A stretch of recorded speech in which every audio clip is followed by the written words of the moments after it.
మండలిలో అచ్చెన్నాయుడు మాట్లాడుతున్నారు. ఇప్పుడు లైవ్ చూద్దాం. మీరు చర్చించండి అని చెప్తే మంత్రి గారికి ప్రసంగించకుండా అడ్డుకుంటున్నది ఎవరో మీరే శాసన మండలిలో చూశారు అధ్యక్ష. అదే విషయాన్ని నిన్న మా శాసనసభ వ్యవహారాల మంత్రి గారు ఎప్పటికైనా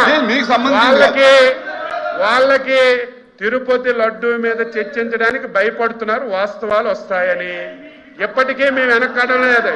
మీరు వెంటనే అధ్యక్ష మీరు వెంటనే బిఎస్సిని పిలిపించండి, బిఎస్సిని పిలవండి.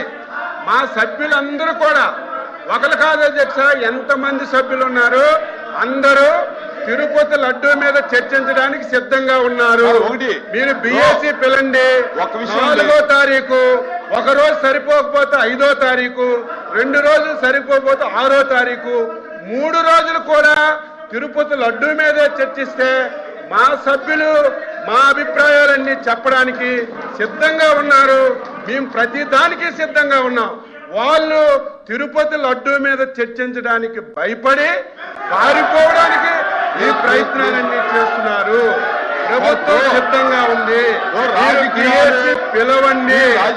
4వ తారీఖు, 5వ తారీఖు, 6వ తారీఖు అవసరం ఉంటే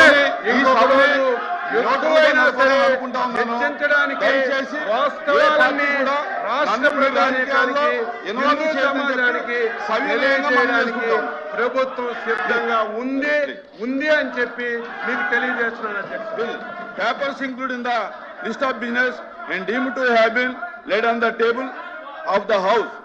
Now question of వాయిదా తీర్మానం. తిరుపతి లడ్డు ప్రసాదం అంశం గురించి చర్చించడానికి సభ్యులు ఆర్ రమేష్ యాదవ్, శ్రీ కేజీఆర్ భరత్, సిపాయి సుబ్రహ్మణ్యం ఇచ్చినటువంటి వాయిదా తీర్మానం తిరస్కరించడమైనది. Now question hour